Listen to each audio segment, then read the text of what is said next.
Mesdames, Messieurs, bonjour. Très heureux d'être parmi vous pour cette seconde journée du colloque national Défi.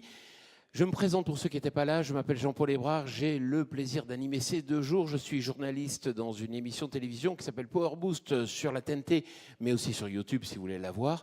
Et j'ai le plaisir donc d'animer ces 2 jours de colloque. J'espère que vous avez passé une bonne soirée, une bonne nuit, que vous êtes en pleine forme aujourd'hui pour suivre cette journée, parce que vous allez voir, elle est passionnante, encore plus que celle d'hier. Et il va y avoir de nombreux experts, de nombreux échanges, de nombreuses interactions.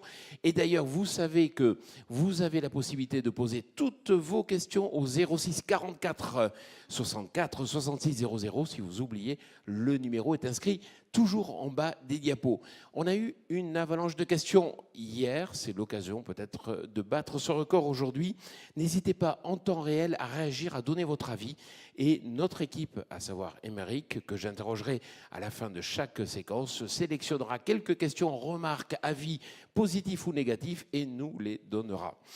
Alors, autre solution aussi pour faire rayonner ce qui va se passer aujourd'hui à l'extérieur des murs de cette cité des sciences et l'industrie, c'est d'utiliser le réseau Wi-Fi. Je vous rappelle, le réseau, c'est Colloque Défi 2018. Il apparaît de suite quand vous vous connectez. Et le mot de passe, c'est Défi 2018, tout attaché en minuscule. Il n'y a pas de problème, ça fonctionne. On l'a testé tout hier pour ceux qui étaient là. Est-ce que je vous ai tout dit? Non, je ne vous ai pas dit. Que vous savez, il y a eu des chiffres très intéressants qui ont été donnés hier, notamment sur les éléments, ce qu'on appelle les éléments glyphosate. Mais il y a une brochure glyphosate que je vous montre là, qui est disponible, qui vous permet effectivement de retrouver toutes ces données. Ça se trouve dans les sacs qui vous ont été remis à l'entrée, dont vous pouvez vous y référer. Et puis pour le PowerPoint de la séquence, vous savez, par filière, ce qu'on appelle la séquence numéro 1 de hier matin, vous allez pouvoir retrouver tout ça sur le site ecophytopic.fr dans l'espace défi. On va attaquer cette seconde journée. Top départ, vous allez voir, ça va être très très riche, mais une vidéo pour ouvrir cette séquence.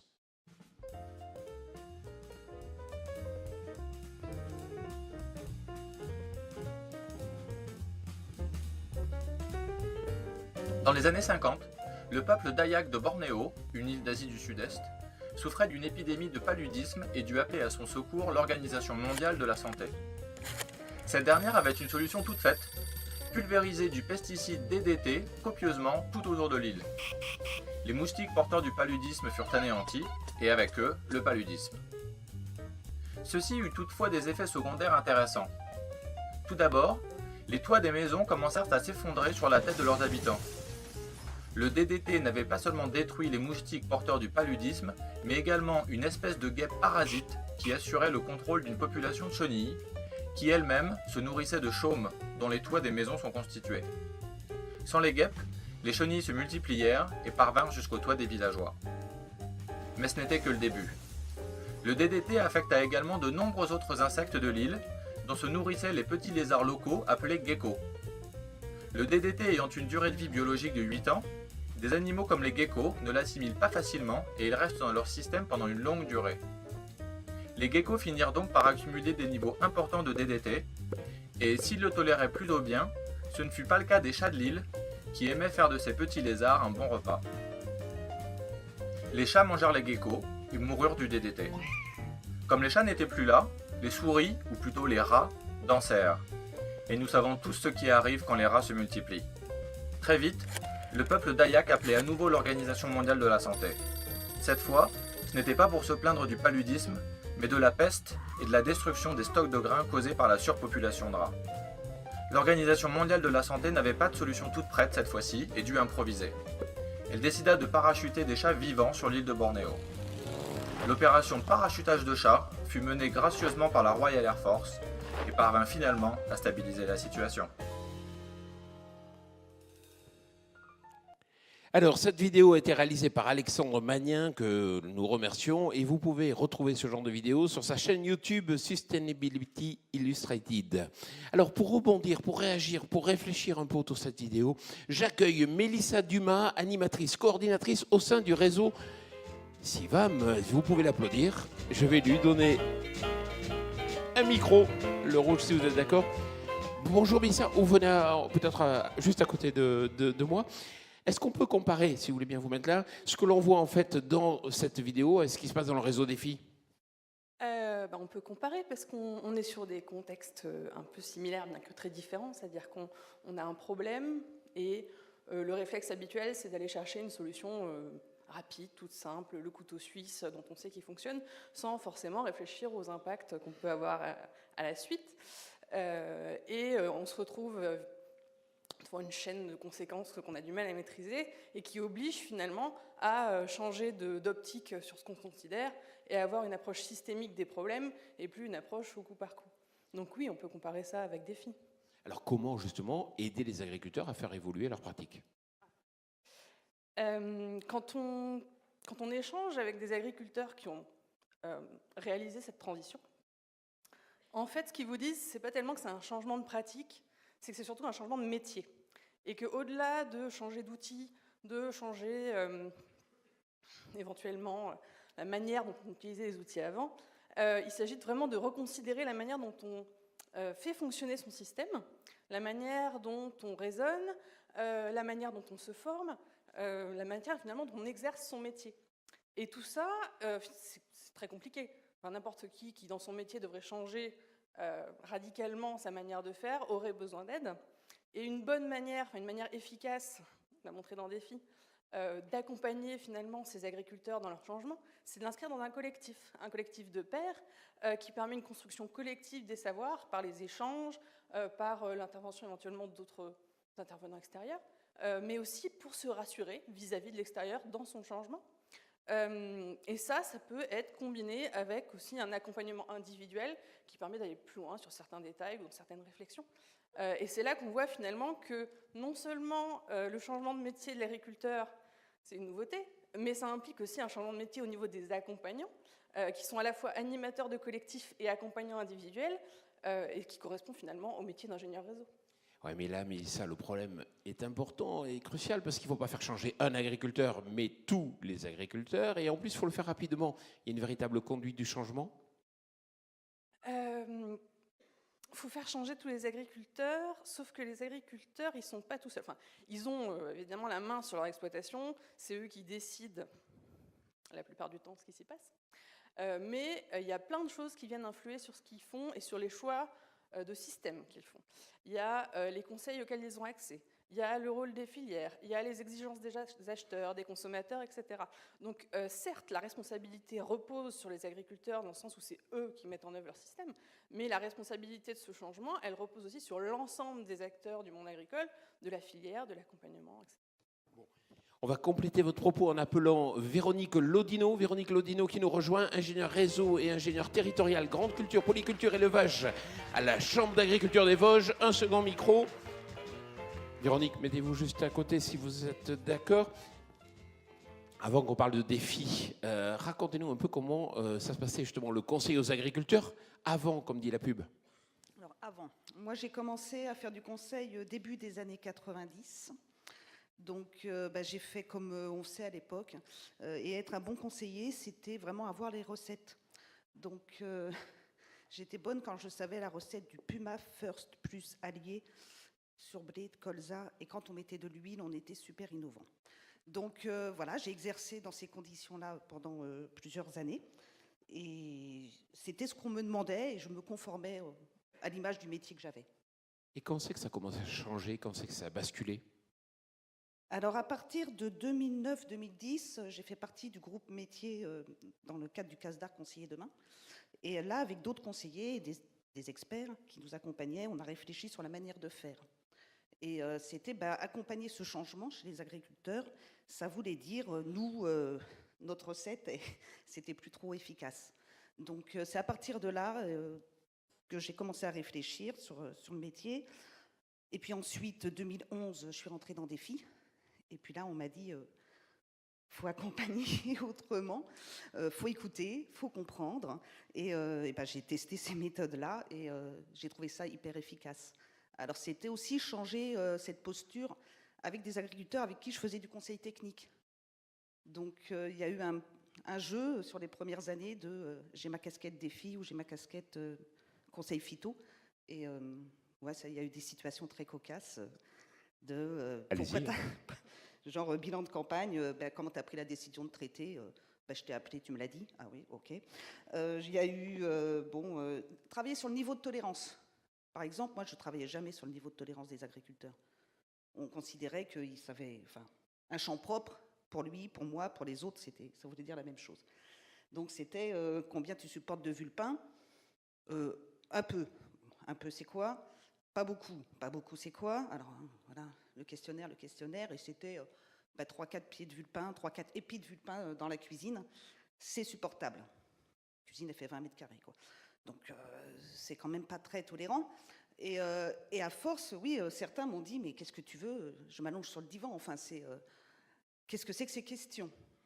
Sur les premiers historiques défis. Et puis, cette méthode-là, elle a été acceptée par les agriculteurs. Et puis, je me la suis appropriée aussi. Est-ce à dire que tout ce qu'on faisait avant n'a plus de valeur? Est-ce qu'il faut tirer un trait, tourner la page, c'est fini? Non, moi je pense pas, parce que on en parlait hier, l'efficience, ça existe encore et il y a encore du travail. Et puis, même s'ils ont la chimie en dernier recours, à un moment, ils prennent la décision de traiter, parce qu'un nouveau bioagresseur, genre une attaque de rouille, chez nous, ça n'arrive jamais. La première année, nos systèmes, ils sont pas robustes par rapport à la rouille. Donc, c'est choisir le bon produit, l'appliquer au bon moment, la bonne dose, etc. Donc là, il y a encore besoin d'un conseil technique, je dirais, un peu pointu, ce qui demande aussi pour le conseiller de faire, alors pas le grand écart, mais de continuer à faire cette veille technique, réglementaire. Et là, c'est de plus en plus compliqué. Enfin, moi, j'ai l'impression parfois que je passe une énergie folle à me demander quel produit est encore homologué, à quelle dose et restriction d'usage. Donc oui, il y a encore besoin de ce conseil, je dirais plutôt pompier, quand quelque chose arrive, ou même introduction d'une nouvelle culture dans un système plus robuste. On a besoin de références techniques, on a besoin encore de conseils pour commencer à faire quelque chose de nouveau. Nous sommes en France, on s'est freiné. Est-ce qu'il y a des vrais freins au changement? Oui, on en a tous, des agriculteurs comme nous, comme tout le monde, comme tout être humain. Il y a des vrais freins, alors il faut les comprendre déjà, donc certains qu'on n'imagine pas.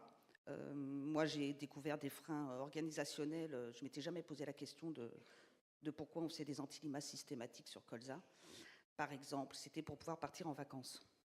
Bon, il a le droit. Donc, une fois qu'on a compris le frein, faut aussi comprendre le moteur qui va faire que l'agriculteur va changer.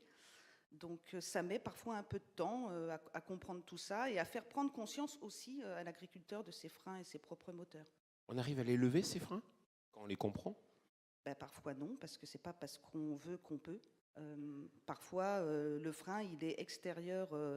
Alors organisationnel, oui, mais ça demande un changement profond de système d'exploitation, même pas de système de culture. Des freins filières, des freins financiers, parce qu'un investissement dans un matériel, l'agriculteur ne peut pas se le permettre pour l'instant. Donc il y a des freins qu'on ne peut pas lever facilement.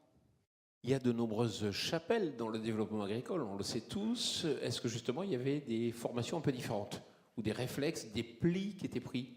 Alors moi, ce que je vois en tant qu'ingénieur réseau avec les collègues, dans le cadre du CASDAR aussi, et puis en tant que territorial, sur les anciens, les historiques, on va dire, les vieux conseillers, il y avait vraiment le profil d'experts techniques, la posture d'expert technique. Donc ceux-là, moi, je vois que mes collègues, ils ont fait grosso modo le même parcours, avec plus posture d'accompagnement. Et puis, il y a aussi de formation ou de goût des conseillers qui sont plus animateurs. Et là, soit aussi, ils acquièrent un bagage technique agronomique, là, même pas forcément phyto, mais agronomique, ou alors on peut aussi travailler en binôme avec une approche plutôt technique couplée à une approche accompagnement. C'est-à-dire que le conseiller peut être un frein à l'évolution. Oui. Oui. C'est vraiment une rencontre. Le conseil, ça va être une rencontre entre l'agriculteur et le conseiller. Donc, si le conseiller ne change pas, qu'on a en face un agriculteur qui est un peu frileux, parce que sur les premières phases du changement, il ne faut pas croire qu'ils sont tous tout feu, tout flamme à tout changer. Donc, s'il n'y a pas cette synchronisation, le changement est beaucoup plus difficile, beaucoup plus long. Alors, on est dans la conduite du changement, c'est un véritable savoir, une science. Il y a des gens qui l'enseignent. Vous parlez de psychologie. Vous avez été formé pour cela? Alors, donc j'ai eu la chance quand même d'être accompagnée dans le cadre du CASDAR Conseiller Demain et dans le cadre du CASDAR Changer. Il y avait, mais il faudra qu'on en refasse en interne, défis, des séquences accompagnement au changement qui étaient très intéressantes. Moi, j'ai eu aussi des formations en interne parce que nos structures, elles changent aussi. Donc, elles se posent la question de l'accompagnement au changement. Et puis c'est la documentation perso. Sur le terrain. Mélissa, Véronique, je vous invite à vous asseoir. On vous applaudit pour ces 2 témoignages couplés très intéressants et essentiels. Alors attention, il va y avoir une vidéo top image.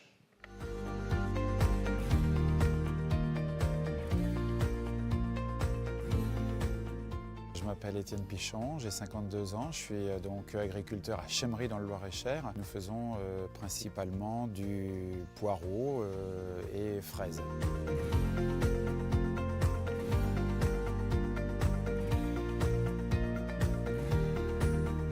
J'ai intégré le groupe Défi pour répondre à plusieurs attentes, c'est-à-dire les attentes de baisser nos intrants phyto, et aussi d'être parmi un groupe de producteurs, de s'apporter de la technique, du regard sur différentes choses. Et puis quelque chose d'important, c'est de répondre aux attentes du consommateur.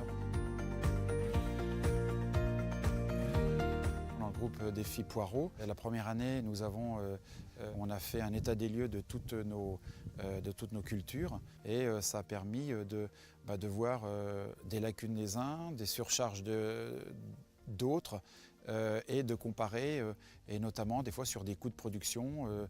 Donc voilà, l'intérêt du groupe, c'est d'échanger et de comparer. En comprenant aussi pourquoi il y a des différences, ça nous permet d'avoir une réflexion et puis une piste de travail dans nos réductions de produits phyto. Et ça permet aussi d'échanger avec d'autres producteurs, d'autres bassins, d'autres pays, parce qu'il y a des pays précurseurs, alors ils ont peut-être des solutions alternatives que nous on ne connaît pas, ou alors peut-être pour appréhender la façon dont c'est mis en place, notamment le coût, le matériel. Disons, ce qui est bien dans le groupe Défi, c'est qu'on nous laisse interpréter toutes les données, et puis après on a une personne qui intervient pour expliquer comment, et ça pour nous c'est vrai qu'on découvre notre travail, et des fois comme on est toujours le nez dedans, on se dit non, on fait toujours bien, mais on se rend compte que quand on voit les courbes, on se dit mais c'est pas nous, c'est celle du voisin. Et à la fin, l'animatrice est là pour voir un petit peu les pistes de travail pour l'année d'après. Et c'est très important pour nous d'avoir ce rendu. Oui. Une session sur la qualité de la pulvérisation. On s'est rendu compte que oui, il y avait une certaine qualité du positionnement, donc des gouttelettes, du nombre de gouttelettes. Donc c'est tout un ensemble, tout un schéma que l'on peut avoir sur cette qualité de produits, et que comme nous sommes en restriction de produits phyto, l'intérêt c'est le peu qui nous reste, vraiment qu'il soit appliqué de manière à 100%. Donc l'intérêt de cette session qu'on a eue sur la qualité de la pulvérisation a été pour nous très importante, et ça s'est fait l'année dernière, donc pour nous a été décisive sur l'achat, exemple, de buses ou peut-être de changement d'appareils phyto. Des fois, Lucille n'apporte peut-être pas la réponse à la question que le groupe se pose, mais grâce à son expérience, elle va nous apporter, ou elle va chercher la personne qui peut nous apporter justement cette réponse. Notamment, c'était pour le cas des produits phyto, la pulvérisation. Mais en prenant un expert de la pulvée, on a pu comprendre et vraiment approfondir la qualité de la pulvérisation. Le rôle de Lucille est pour nous très important, parce que le groupe d'agriculteurs a besoin d'avoir une personne neutre. Donc nous, on a un réseau d'information, Lucille a un réseau d'information, et c'est en croisant ces réseaux-là qu'on peut faire avancer. Elle peut nous apporter des visions différentes et peut-être des connaissances, et notamment peut-être des adresses différentes. Travailler dans la bonne humeur, dans la convivialité, et d'optimiser au final nos résultats d'exploitation.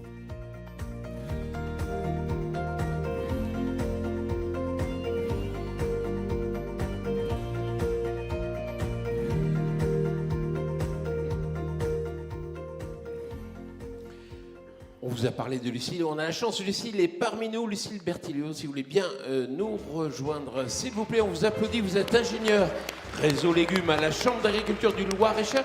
Je vous laisse peut-être vous asseoir à côté de Véronique, voilà, vous pouvez partager les micros si on vous le prête. Oui, allez-y. C'est vrai qu'un groupe défi, c'est un peu un objet nouveau, identifié, mais un peu nouveau, né dans des contraintes un peu particulières. Qu'est-ce qui caractérise un groupe défi ? Alors, chaque groupe défi est différent, donc je vais parler pour celui que j'accompagne en tout cas. C'est un groupe d'agriculteurs qui se posent des questions voilà, sur la réduction des phytos, qui cherchent des solutions alternatives à l'impasse du chimique. Et qui veut échanger, en fait, qui veut participer à un réseau de producteurs qui se posent les mêmes questions. Donc voilà ce que c'est un groupe défi. C'est aussi un groupe qui veut pas rester les bras croisés, voilà, essayer d'anticiper la réglementation et puis surtout répondre aux attentes du consommateur parce que c'est une pression qui est vraiment sentie et de façon importante par des producteurs. Alors, il y a dans la salle des journalistes qui ne connaissent pas forcément votre métier. C'est quoi une année type d'un groupe défi ? Alors, une année type, on démarre le groupe défi avec un état des lieux des pratiques, en fait, qui sont une moyenne des pratiques sur les 3 dernières années, qui nous sert de base de travail. Et à partir de ça, on fait un bilan individuel, un projet collectif constitué de diverses actions. Et tout au long de la campagne, on met en place ces actions, on fait le suivi individuel. Et puis, à la fin, on fait un bilan. On regarde où est-ce qu'on en est au niveau de l'évolution des pratiques. Et après ce bilan-là, on construit l'année d'après. Donc, on recommence l'année d'après. Voilà. Alors, collectif, parce que c'est massif, parce qu'effectivement, il faut aller vite, parce que ça coûte moins cher ou parce qu'il y a un réel intérêt au collectif ? Alors, il y a un réel intérêt, évidemment. L'intérêt du collectif pour les agriculteurs, c'est d'abord de comparer et de confronter leur travail.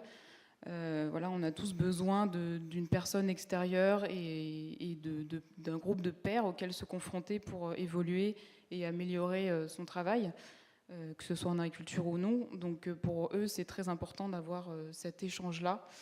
Et de pas rester, de pas travailler cette question de réduction des phytos tout seul dans son coin, parce qu'on n'y arriverait pas, quoi. Dans la vidéo, Étienne parle de personnes neutres, je crois. Ça veut dire que vous ne cherchez pas à évangéliser ? Je serais mal placée pour évangéliser. Non, pas du tout. L'idée d'une personne neutre, c'est quelqu'un qui n'a pas d'a priori. Voilà, le fait aussi que je sois jeune d'expérience, ça aide à avoir cette absence d'a priori. Et c'est aussi avoir besoin d'une personne qui est peut-être un peu moins la tête dans le guidon tous les jours pour remettre en question ce qu'on fait. Un souvenir que vous avez d'un groupe défi qui vous a marqué ? Alors c'est un bilan de campagne que j'ai réalisé l'an dernier. En fait, c'est une action qu'on réalise sur toute la campagne. Moi, je suis des évolutions de ravageurs, en particulier un qui est le TRIPS, présent sur beaucoup de cultures. Donc, je fais ce suivi-là toute l'année. Et à la fin, en fait, on peut comparer l'évolution de cette pression ravageur avec les pratiques et les stratégies mises en place par les agriculteurs. Et c'est très enrichissant. Donc, ce que j'ai fait pour ce bilan-là, c'est que, au lieu de, je leur ai pas livré mon analyse à moi de ce que j'avais vu et de la réussite ou non de leur stratégie. En fait, je leur ai fait analyser chacun sa propre courbe d'évolution des ravageurs, et ils ont pu ensuite échanger entre eux. Et en fait, ils se sont appropriés ces résultats. Moi, je suis juste une facilitatrice dans ces échanges, mais c'est eux qui ont émis les conclusions de ce travail. Et donc, notamment, ils ont pu se rendre compte que sur une période donnée, c'est pas ceux qui se traitaient le plus qui maîtrisaient forcément mieux. Voilà. Donc, Alors, est-ce que c'est un peu comme tous les groupes ? C'est-à-dire qu'au début, il y a du monde, et puis à la fin, il n'y a plus personne. Comment vous faites pour mobiliser ? Alors c'est peut-être la difficulté, voilà, quand on anime un groupe, c'est de mobiliser tout le monde de la même façon. Et dans un groupe défi, c'est d'autant plus important qu'on est sur de l'accompagnement au changement et que tout le monde n'a pas le même rythme, n'a pas le même, le même rapport au risque et le même seuil de tolérance dont mes collègues parlaient. Et c'est là où il faut rester vigilant, voilà, à comprendre le mode de fonctionnement et le mode et l'évolution des pratiques de chacun, comment chacun réfléchit, quels sont leurs freins individuels. Et c'est assez important de garder cette vigilance-là et de bien doser pour justement mobiliser tout le monde, mais c'est pas forcément facile. Et s'il y a un conseiller, un ingénieur qui débute un groupe, quel est le conseil à lui donner? Le seul conseil à donner? Le seul rester à l'écoute du groupe et des individus qui constituent le groupe. Voilà, rester dans une démarche d'écoute active, je dirais que c'est important. Véronique, prenez un micro. Est-ce que vous partagez cet avis? Est-ce que le collectif, effectivement, c'est intéressant? Alors moi, tout à fait, oui. Parce que je vois une parole de conseiller, ça restera une parole de conseiller, quoi. Donc, Mélissa parlait aussi de réassurance. Il n'y a que dans le collectif, entre pairs, qu'on peut se réassurer. Et aussi, chacun partage les expériences. Alors, raté ou réussi, même s'il n'y a pas d'expérience ratée, il y a quelque chose...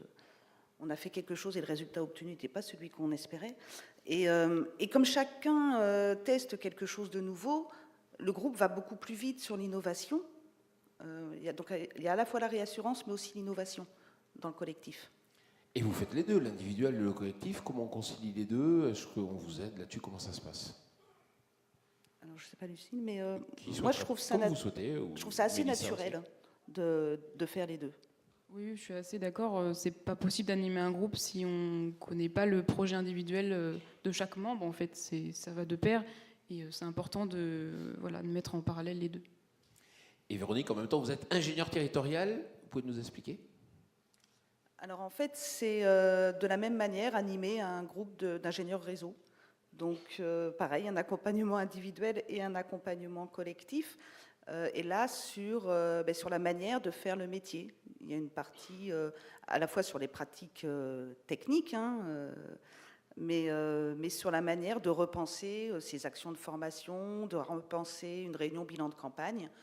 Et c'est là aussi le partage entre pairs qui fait qu'on a toujours de nouvelles idées pour de l'animation et pour des postures aussi.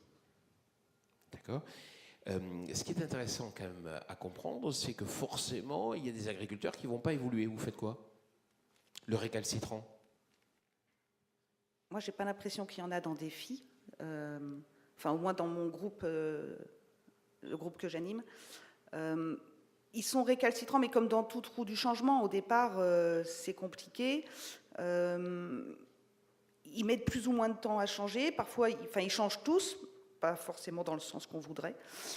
Donc là, faut rediscuter avec lui. Il faut peut-être revoir les objectifs à la baisse. Peut-être qu'on a été trop ambitieux, ou il faut lever des freins qu'on n'avait pas imaginés.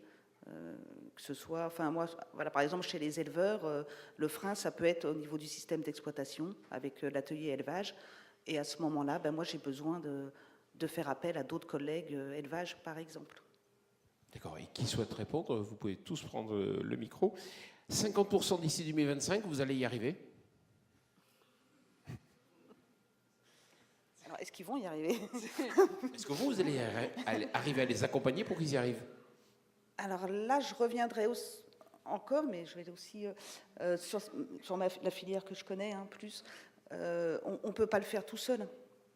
On ne peut pas demander à un agriculteur de faire moins 50% si autour de lui, il n'y a rien qui peut faciliter ce changement. Donc, il faut aussi travailler, par exemple, dans notre département, on s'est dit, par exemple sur les captages, de produire de la lentille, allongement des rotations, culture peu gourmande en phyto, etc., pour alimenter les cantines. OK. Mais pour l'instant, il n'y a pas une cantine qui va acheter nos lentilles. Donc là, c'est vraiment du travail, d'une approche territoriale avec les collectivités à faire. Il y a tous les autres acteurs qu'il faut impliquer. Oui, et tu dois parler notamment de l'aval. C'est un des freins, en tout cas moi, que je rencontre dans ma filière légumes. Voilà, c'est important aussi de les impliquer dans cette démarche-là, parce que c'est eux qui définissent un petit peu le cahier des charges. Mélissa? Moi, je rajouterais que si on veut y arriver, il s'agit de faire changer ceux qui sont déjà en place, mais aussi pour les nouveaux arrivants, les jeunes installés, etc., d'essayer de faire en sorte qu'ils ne se lancent pas dans des systèmes qui ne sont pas cohérents avec ces objectifs. Tout à l'heure, Véronique parlait d'investissement, etc. Des jeunes qui s'installent avec des investissements très lourds, des objectifs de production très élevés, forcément, ça va être très compliqué de les faire changer d'ici 2025 25, je crois. D'ici 2025, parce qu'il faut qu'ils remboursent leurs emprunts, etc. Donc, c'est vraiment le travail de tous, à tous les niveaux. Bon, merci beaucoup à vous trois. Vous restez là parce qu'après, il y a la partie questions-réponses et on va échanger sur ces thématiques. Réduire les produits phytosanitaires, cela implique de prendre des risques. On le voit aujourd'hui, on l'a vu hier, on a beaucoup parlé. Et nous venons de voir qu'il est nécessaire d'accompagner les agriculteurs dans cette évolution. Avec la présentation du réseau XP de défis qui va suivre, on va chercher à aller plus loin, à s'affranchir de certaines contraintes pour voir le champ des possibles.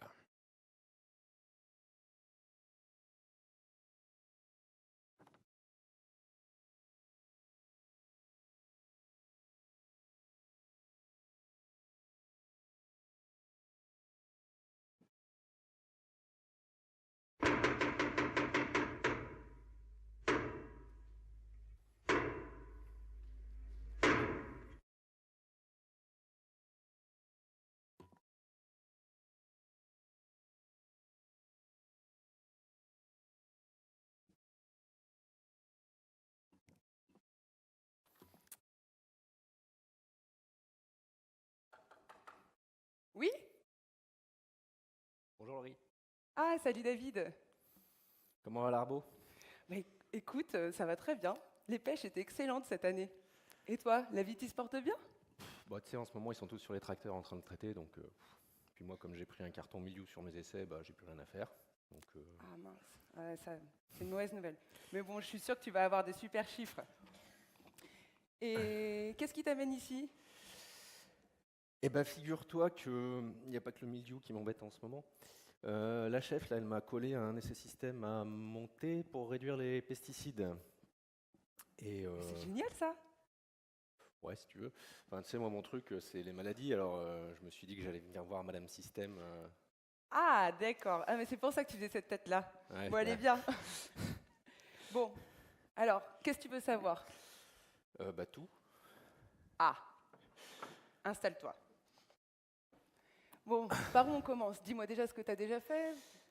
Alors, où on en est? Bah, écoute, là, déjà, on a organisé un atelier de conception avec des collègues, là, des techniciens et puis quelques agris. Bon, moi, je me suis retrouvé à animer ça. Je ne suis pas sûr d'avoir servi à grand-chose, mais bon. Ouais, c'est sûr que ça change un petit peu des notations de terrain que de d'habitude, hein. Mais en fait, Ça, c'est sûr. il faut imaginer que tu es devenu un chef d'orchestre. Un chef d'orchestre qui met en musique les idées, les besoins des agriculteurs avec la société, avec les agronomes, les chercheurs. Et vous êtes en train d'écrire une symphonie, enfin un système de culture innovant, c'est magique. Ça fait rêver. C'est magique, non? Ouais, si tu veux. Bon, c'est sûr que du coup, faut bien choisir les musiciens, quoi. Bah, ça, on verra. Ouais, c'est sûr que sur le coup, c'était marrant. Enfin, on a sorti plein d'idées un peu farfelues. Après, de là, savoir ce qu'on va en faire. Ouais, bah, en fait, aussi, c'est le premier atelier, quoi. Tu sais, nous, on en a fait au moins 6 pour concevoir notre système agroforestier, hein. 6? Bah oui. Ça va pas la tête. Bah écoute, il faut bien ça. D'abord, tu définis tes objectifs, tes contraintes. Après, tu te mets à rêver. Tu imagines toutes les innovations possibles. Ouais. Et puis ensuite, tu dessines. Tu sais, on a même fait des maquettes en carton, hein, pour imaginer notre système. Ouais, je vois Petit bien, à ouais. petit, tu fais coller ton système à la réalité, à tes contraintes, à ton matériel. Et puis après, tu écris les RDD. Là, tu commences à jargonner et ça, c'est pas bon. RDD, c'est quoi? Ça veut dire rideau de douche ou... Ah non, mais tu sais pas ce que c'est les RDD? Ah non, mais on J'aurais part dû. de super loin. Bon, RDD, règles de décision. Ben oui. Non, mais fais pas cette tête-là. Fais pas cette tête-là. Bon, Je te taquine. C'est juste les règles d'intervention que tu vas mettre en œuvre avec ton équipe sur le terrain. C'est tout. T'as pas un exemple là parce que c'est pas hyper clair. Ouais, bah, voilà, attends, un exemple. Si le temps est humide pour cause de pluie ou de rosée et que la température est supérieure à 7 degrés au moment où le bourgeon de la feuille du pêcher est au stade pointe verte, alors un traitement en cuivre à 3/4 de dose est déclenché pour limiter le développement de la cloque. Les traitements suivants seront faits à demi-dose et ce tant que les conditions sont favorables. Ouais, ça me parle ça. Attends, mais ça veut dire que en fait, t'es obligé de tout prévoir à l'avance? C'est pas possible ça. Non, c'est clair que c'est pas possible. Tu fais de ton mieux, tu écris déjà les premières règles de décision, puis au fur et à mesure que tu feras tes observations terrain dans ton lycée, tu vas améliorer tes règles de décision.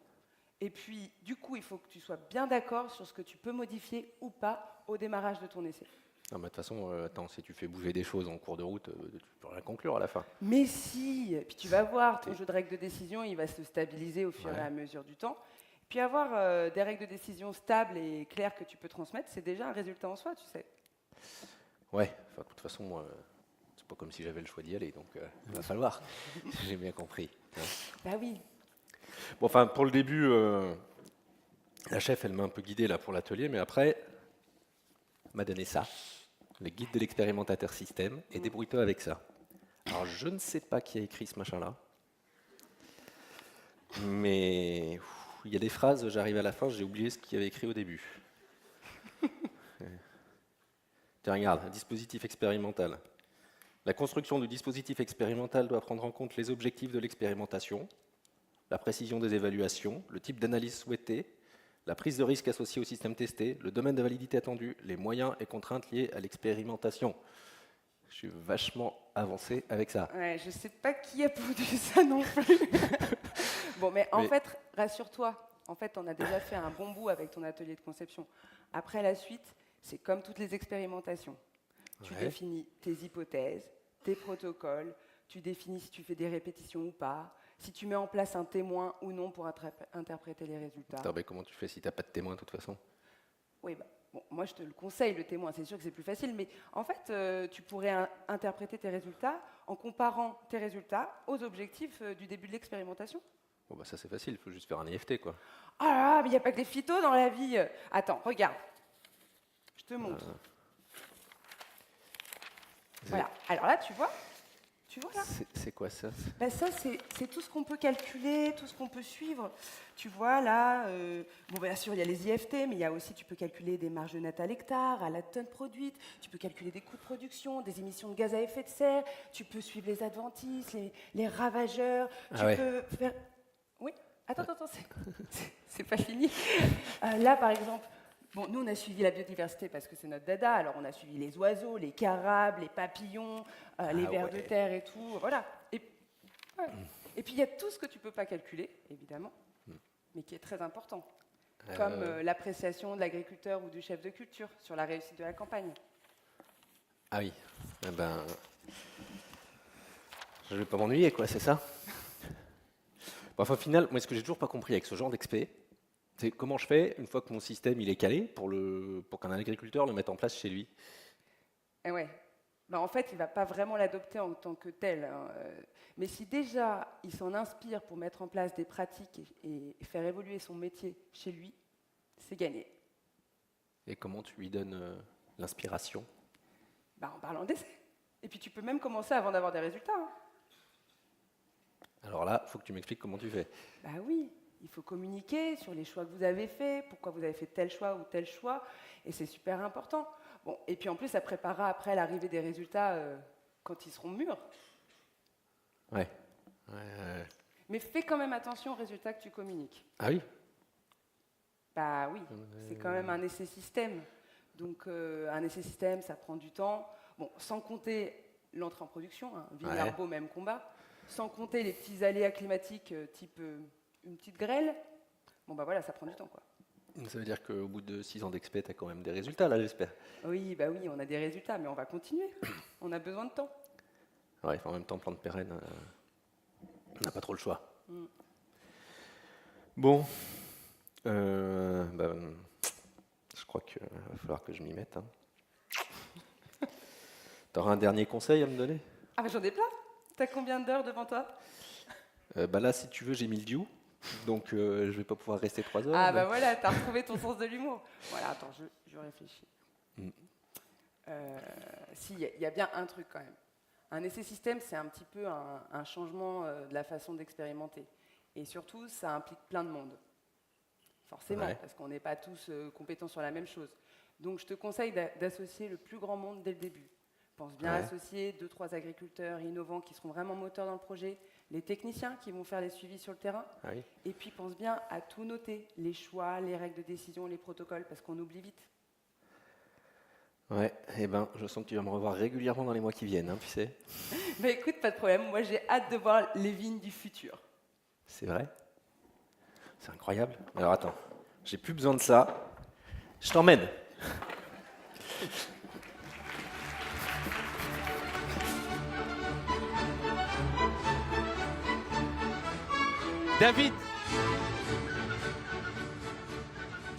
David Lafont, Laurie Castel, on vous applaudit vraiment, c'était fabuleux. C'est pas votre métier d'être acteur et actrice, non? Vous Non. avez un micro, vous pouvez parler. Non, c'est pas votre notre on a métier. dit. Non. Moi, je rédige des guides de l'expérimentateur système. Alors, je voulais m'excuser auprès de tous mes co-auteurs. Vous êtes fait les amis. Et là, je vous pense. conseille à tous la lecture de ce guide. C'est un excellent ouvrage. Et Laurie, Moi, bah non, moi j'étais juste une pilote d'expérimentation là, pendant 6 ans. David, vous êtes terrible, vous êtes le réfractaire, tout ça, vous en connaissez? Des comme vous? J'ai un petit peu forcé le trait. Mais en fait, ce qu'il faut comprendre, c'est que c'est un changement de métier, de ne pas se faire de l'expérimentation système. On change complètement de mode d'expérimentation, de raisonnement. Donc là, enfin, pour les expérimentateurs aussi, il y a besoin d'un peu d'accompagnement des fois.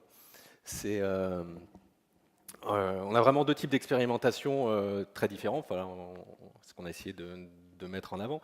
Mais les objectifs ne sont pas les mêmes. Et donc très complémentaires finalement. Donc c'est pas parce qu'on fait de l'expé système qu'on fait plus du tout d'expé analytique. Vraiment, c'est ce changement de métier. Enfin, on est un peu dans la même problématique dont on discutait tout à l'heure. Laurie, vous dites qu'il faut associer un grand nombre de personnes, vous pensez à qui? Bah, en fait, quand on essaye d'imaginer un système qui est performant sur tous les volets, bah, il nous faut des économistes, il nous faut des agronomes spécialistes du sol, il nous faut des naturalistes, il faut bien sûr des agriculteurs qui vont vers le changement, mais des agriculteurs aussi qui sont déjà innovants et qui sont déjà dans le changement pour inspirer. Il nous faut des chercheurs, des techniciens, des conseillers, des personnes des filières. Donc en fait, tout de suite, ça fait du monde. Le réseau XP peut prendre plus de risques que le réseau ferme, c'est bien ça, le message. Oui, c'est l'idée. On est sur des sites expérimentaux, donc on peut forcément aller beaucoup plus loin dans la prise de risque. L'agriculteur, par définition, il a déjà son système établi. Le but du réseau ferme, c'est de faire évoluer ce système. En XP, on peut aller directement à un système objectif où on a des objectifs beaucoup plus ambitieux. Et si on se plante et que on n'a pas de récolte, quelque part, il vaut mieux que ce soit chez nous que chez un agriculteur. Donc c'est vraiment notre mission en tant qu'expérimentateur. Laurie, si vous devez refaire votre système d'expérimentation, enfin votre façon de voir l'expérimentation, vous referiez la même façon? Oui, je referai une expé système sans hésiter. Bien sûr, en 5 ans, on apprend des choses aussi, donc il y a des modifications qu'on amènerait. Mais en fait, on a vraiment besoin d'avoir... Enfin, ce sont des systèmes pour lesquels on n'a pas de référence. Et donc, c'est important d'apporter des références économiques, techniques et aussi agronomiques sur ces systèmes-là. Et puis, il y a des choses quand même qui sont... Voilà, aujourd'hui, c'est important de pouvoir rémunérer aussi vraiment la prise de risque, donc des choix sur les changements de la diversification des productions, pour une diversification aussi des circuits de commercialisation, des choix de labels qui valorisent, comme le bio ou d'autres, les productions. Ce sont des choix qui ont été vraiment validés. Et puis après, il y a des choses, on bougerait les choses, notamment sur les variétés, les choix des variétés. En fait, en 5 ans, il y a toujours des choses qui arrivent et on a vraiment besoin de cette recherche-là aussi. Mais sans hésiter, j'en referai une. Bon, en tout cas, Laurie David, je vous invite à vous asseoir là. Si vous voulez changer de métier, vous pouvez devenir comédien sans aucun souci. On vous applaudit à nouveau et on va passer juste... On va vous donner la parole parce que maintenant, c'est vous qui allez enrichir le débat, qui allez interagir. Alors déjà, est-ce qu'il y a, Aymeric, des questions qui vous ont été envoyées par SMS au fameux numéro 06 44 64 66 00. N'hésitez pas à envoyer vos remarques. Aymeric, Oui. vous avez la parole. Alors effectivement, d'abord, il y a quelqu'un qui nous a demandé le code Wi-Fi, donc on le rappelle, c'est défi 2018. Après, on a une petite remarque de quelqu'un qui disait la table ronde hier était très masculine et ce matin, sur l'accompagnement au changement, c'était très féminin. Pourquoi? Faut-il y voir un signe? Bon, voilà, Le un petit hasard. clin d'œil. Et après, bon, pour les questions, donc on a eu une question de quelqu'un qui souhaite savoir finalement quelle est la bonne taille d'un groupe défi et quel type d'action collective est menée dans un groupe. Qui souhaite répondre? Allez-y. La bonne taille.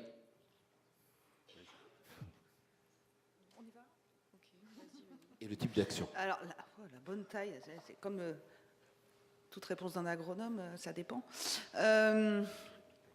En dessous du 8, je trouve que c'est compliqué parce que y a moins d'échanges et puis ils ont aussi leurs contraintes et si on fait du collectif, on se retrouve à 6. Au-dessus de 13, 14. Je pense que c'est aussi compliqué. Alors parce qu'on a aussi une partie de notre travail qui est de faire de la référence et de collecter beaucoup de données. Et le temps qu'on passe à faire ça, on ne passe pas à faire de l'accompagnement. Donc moi je dirais 12, c'est bien. Avis partagé? Je suis assez d'accord. Dans mon groupe, il y en a 14, donc c'est le max. Je pense que c'est le max. Et ce qui est important aussi, il y a la taille, il y a aussi l'objectif des personnes qui composent ce groupe. Il faut qu'il y ait un objectif commun pour qu'il y ait un projet commun, quoi. D'accord. La seconde moitié de la question, c'était le type d'action, c'est ça à mener? Oui, le type d'action collective. On a des exemples peut-être d'action collective au sein du groupe. Alors ça dépend beaucoup des groupes. Je vais donner des exemples. On peut faire des formations, on peut faire des actions de démonstration qui vont peut-être aller un peu moins loin, mais qui sont tout aussi importantes parce qu'on est vraiment dans le système d'exploitation d'un agriculteur ou de plusieurs. Et puis des réunions, des tours de plaine, voilà. Du classique, mais du très important pour les échanges. Une seconde question dans la salle. Au second rang, monsieur, si vous voulez bien vous présenter. Oui, bonjour. Je suis vigneron. Je suis vigneron dans l'Aude. Je suis suivi par un groupe phyto depuis 5-6 ans, un peu 5-6 ans. Donc l'aventure a été excellente et j'ai pu accompagner avec moi en plus 2 vignerons qui ont finalement suivi un peu l'exemple que je prenais. Moi, j'ai diminué pratiquement par près de 3, presque 4 les intrants phyto au niveau de mes vignes. Mais mauvaise expérience, cette année, je vais perdre 60% de ma récolte. Qui est responsable? Le problème, c'est que j'ai suivi à la lettre ce qu'il fallait faire. Et je me retrouve effectivement avec 60% de pertes. Alors, qu'est-ce qui se passe? Est-ce que ces experts, est-ce que ces chambres d'agriculture ont des assurances? Parce que ces groupes phyto, finalement, on les écoute. Et moi, je suis très outillé, c'est-à-dire vraiment je suis mes parcelles à la lettre. Je suis capable de vous dire exactement combien me coûte chaque parcelle. Je sais à quelle date précisément ont été mis les produits, quelle quantité. Donc je suis vraiment, voilà, on ne peut plus au fait de ce qui peut se passer. Et j'en suis même aujourd'hui à mettre en place un drone pratiquement pour aller acheter un coup d'œil et pour aller voir éventuellement s'il y a un pied qui a un problème, de pouvoir dire que dans la 7e rangée, dans la 4e, il y a un problème sur un pied éventuellement. Comme je suis dans l'autre, j'ai aussi eu un problème sur 3 hectares de mes vignes, un problème avec le débordement de l'Aude. Voilà, donc mes vignes ont un peu morflé à ce sujet-là. Voilà, donc un petit peu, c'est un topo. Voilà, simplement, alors maintenant je me pose des questions. Est-ce qu'il faut que je continue à suivre les conseils de cette chambre d'agriculture? Est-ce que j'attaque? Vous voyez, donc je vais jusque-là. Voilà, donc je pose des questions. Non, mais c'est une vraie question, dans le vif du sujet. La question, c'est, vous suivez, vous saviez qu'il y avait un risque, est-ce que vous êtes prêt à le prendre ou pas? Ah non, mais c'est que quand je dis que je suis, c'est-à-dire que je demande l'avis du conseiller. que l'instruction est appliquée immédiatement, que les conseillers ont pu même suivre mes vignes, puisque j'ai mis en place la confusion sexuelle, donc ils ont pu en plus jeter un coup d'œil sur les pieds de vigne qu'ils ont contrôlés en disant effectivement, il y a une attaque de mildiou, mais c'est très léger. Et 3 semaines après, je perdais ma récolte. Prise de risque, responsabilité du conseil, c'est les mots-clés, je pense qu'il faut retenir. Allez-y. Un deuxième point qui est important, j'écoutais tout à l'heure les personnes... Parlez bien près du micro pour que tout le monde entende. Les personnes qui parlaient de la filière aval et qui parlaient des lentilles. Alors là, pour changer de sujet, je trouve anormal que des producteurs faisant un produit comme la lentille ne puissent pas trouver un débouché au niveau des personnes qui sont autour, que ce soit les écoles, que ce soit tout ce qu'on peut imaginer. Et je trouve regrettable que le gouvernement ne mette pas en place des procédures, à la rigueur presque des pénalités, pour les organismes qui ne vont pas acheter ces produits-là. Voilà, c'est un second point qui... important. Je vous laisse débattre. Première question, qui répond? Une question essentielle. Vous n'avez pas le choix. Ouf. Tout le monde s'est pas battu pour le dit micro, toujours donc les conseillers ne sont pas les payeurs. Hein. Ça, on l'entend aussi beaucoup en tant que conseiller. Je dirais justement, c'est ça le risque pour nous aussi, d'avoir une posture d'expert. On est dans le domaine du vivant. Je dis quand je donne un conseil, si j'ai raison à 90%, mais c'est un truc, c'est fantastique, quoi. Donc de toute façon, on sait que dans tout conseil, dans toute pratique, il y aura un risque. Alors qui doit le prendre? Je dirais même dans votre filière, je ne sais pas si... vous avez sûrement les éléments et les experts filières d'autant plus, que je vois là-haut. Est-ce que les autres aussi, ils ont perdu 60%? Est-ce que c'est dû à l'année, à un conseil technique? Ça, je ne connais pas votre position exacte. Moi, je dis, avec les agriculteurs que j'accompagne, c'est clair que c'est toi le décideur. Moi, je te donne un avis. Ils ont aussi leur réseau, ils ont d'autres avis. Des fois, ils font complètement l'inverse de ce que moi je pense, et puis ils ont parfois raison. Parce que chaque condition est particulière. On n'aura jamais 100% d'efficacité dans un conseil, même chimique. Ou alors, la seule façon de ne pas prendre de risque, c'est de traiter à coup sûr, tout le temps. On prend le risque que ça ne serve à rien. On prend le risque qu'il y ait des effets secondaires. Mais là, on ne se plante pas. J'ai augmenté... Un rebond, monsieur, juste, parce que sinon, oui, on change de sujet. Juste un mot, j'ai augmenté de 50% les traitements, parce qu'il y avait effectivement une période à risque. Le plus grave, c'est que j'ai entraîné avec moi, surtout, 2 vignerons, et qui ont eu le même résultat que moi, quoi. Ça, c'est le plus grave. Merci de votre témoignage. Pas d'autres remarques? C'est compliqué de répondre à cette question. Il y avait une seconde partie sur les débouchés. C'était plutôt une déclaration, je suppose, à l'attention des personnes qui peuvent prendre des décisions et qui seraient ici dans la salle ou ailleurs. Je pense qu'il n'y a pas de remarque particulière là-dessus, même si la remarque est très intéressante. Une autre question? Pas de question dans la salle, je ne vois pas. Aymeric, une question par SMS. Alors, donc quelqu'un qui pose la question, il est OK pour le changement de métier au sein de Défi, mais comment l'approche diffuse au sein des structures de conseil, que ce soit dans les chambres ou ailleurs, on pourrait élargir la question. Alors, ça sera traité aussi cet après-midi, je crois, mais voilà. Et puis, l'ingénieur réseau Défi est-il isolé au sein de sa structure? Alors, l'ingénieur réseau Défi, il n'est jamais isolé au sein de sa structure. Déjà, il y a peut-être aussi d'autres ingénieurs Défi au sein d'une structure. Et puis, on fait partie d'un réseau. Voilà, il y a les chambres d'agriculture, il y a d'autres structures. Et justement, c'est là où le rôle de l'ingénieur territorial il est important parce qu'il fait le lien entre ces réseaux et on peut partager de cette façon.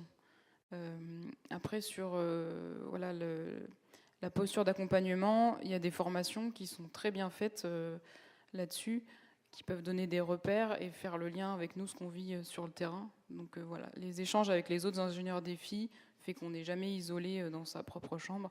Et puis même un conseiller classique, je veux dire, l'approche au changement, il l'a aussi expérimenté d'une certaine façon dans sa carrière. Donc voilà, pour ma part.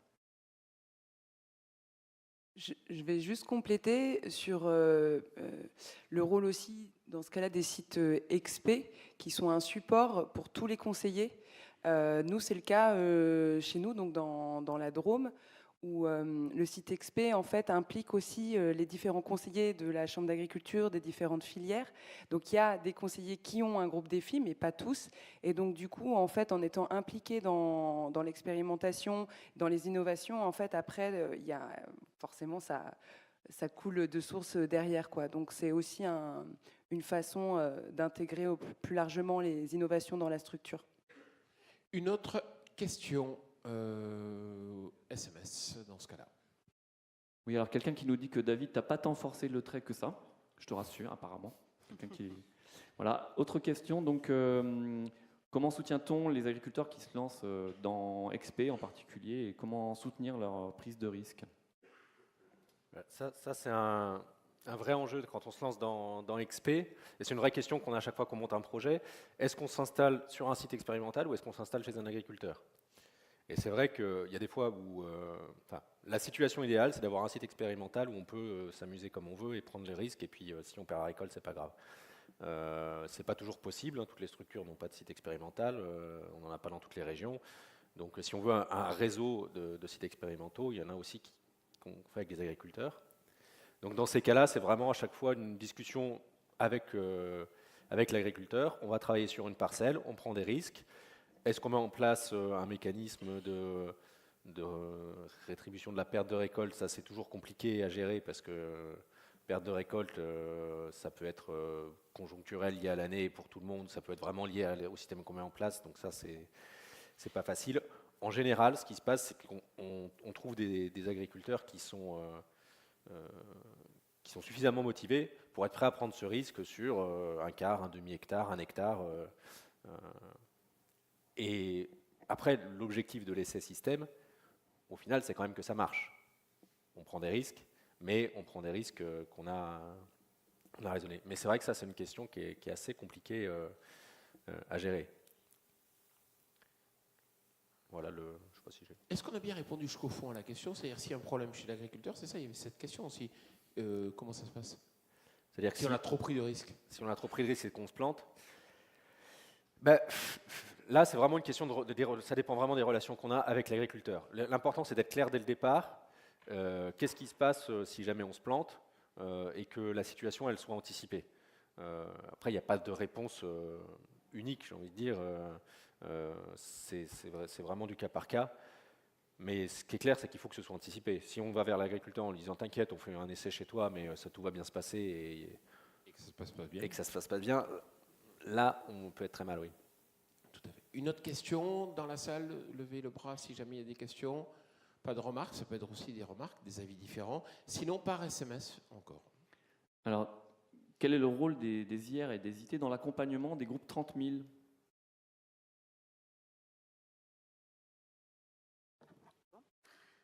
Alors, on va peut-être pas anticiper trop. Oui. C'est la séquence d'après. Exactement, on en parle pas mal après. Alors, Donc, juste une phrase quand même pour j'espère répondre que à vous la serez question. encore là et vous aurez vos réponses. D'accord, bon, on ne Merci. répond pas du tout alors. Question suivante. On répondra après. On a à peu près éclusif. Bon, il n'y a plus de questions. Est-ce qu'il y a là, monsieur, ou hop, à tel endroit, il faut un micro, c'est ça?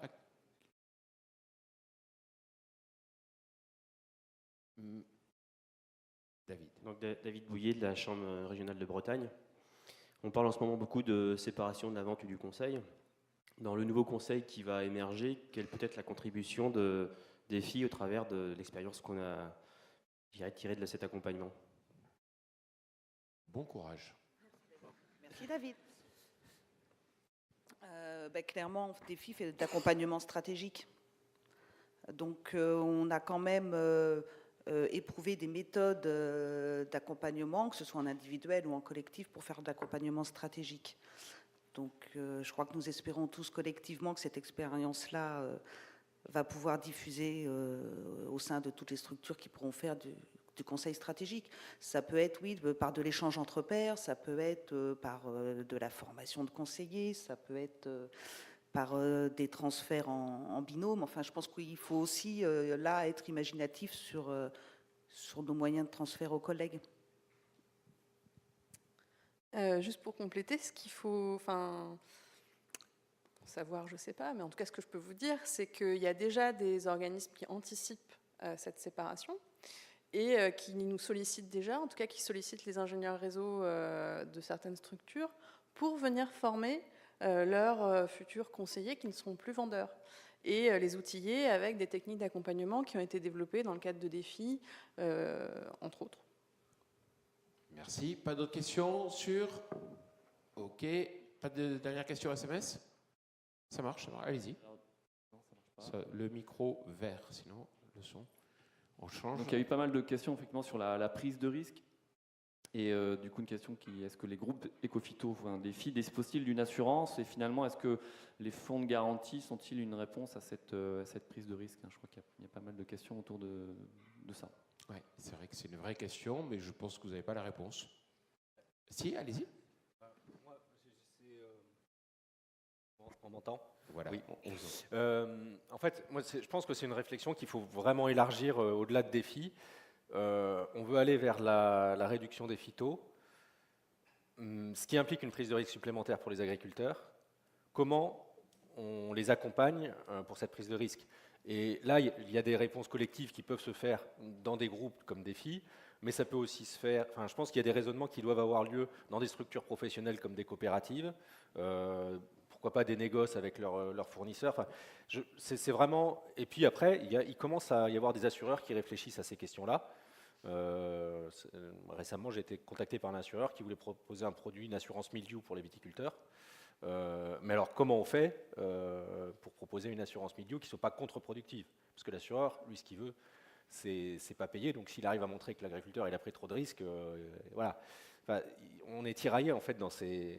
Donc, la manière dont ce genre d'assurance va se mettre en place aussi va être très très importante sur les résultats qu'on aura. Parce que si l'incitation elle est à ne pas prendre de risques parce qu'on est assuré, quelque part, on a perdu, quoi. Là encore, un peu comme hier, on sent qu'on est vraiment dans une phase de transition avec de nombreuses questions. Mélissa. Juste pour compléter ce qui est dit depuis tout à l'heure, on parle beaucoup de risques. Alors, je ne nie absolument pas le fait que dans les systèmes agricoles, il y a des aléas, des pertes, des choses qu'on n'anticipe pas et que, parfois, les systèmes d'assurance, ça peut être quelque chose qui fonctionne. Mais en fait, depuis tout à l'heure, on parle beaucoup du risque qu'on prend à changer, mais pas du risque qu'on prend à ne pas changer.